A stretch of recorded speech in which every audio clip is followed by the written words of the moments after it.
এদেশে জনগণই দেশের ভবিষ্যৎ নির্ধারণ করবে বলে মন্তব্য করেছেন বিএনপি মহাসচিব মির্জা ফখরুল ইসলাম আলমগীর।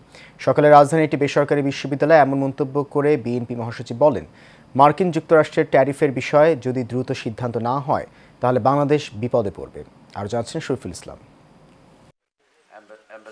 সকালে রাজধানীর নর্থ সাউথ বিশ্ববিদ্যালয়ে দূরদৃষ্টিতে ক্ষমতায়ন, বাংলাদেশ নেতৃত্ব ঐক্য এবং প্রবৃদ্ধির পথে কূটনীতি, শাসন ব্যবস্থা রূপান্তরমূলক আলোচনা সভার আয়োজন করে রাষ্ট্রদূত সিরাজুল ইসলাম ফাউন্ডেশন। এ সময় বিএনপি মহাসচিব মির্জা ফখরুল ইসলাম আলমগীর বলেন, দেশ আমাদের, ভবিষ্যৎ আমাদেরই নির্মাণ করতে হবে। ওই আমেরিকা থেকে এসে ট্রাম্পও তৈরি করে দেবে না, বা আপনার চীন থেকে শি এসেও এটা করে দেবে না, অথবা ভারত থেকে মোদিও আমাদের ধাক্কা দিয়ে কিছু করতে পারবে না।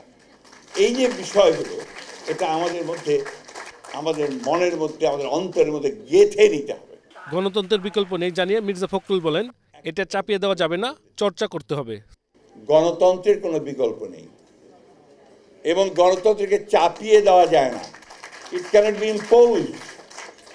আপনি আমার উপরে চাপিয়ে দিলেন তা দেওয়া যাবে না। চর্চা করতে হবে, প্র্যাকটিস করতে হবে, সেই জায়গাগুলোকে খোলা রাখতে হবে।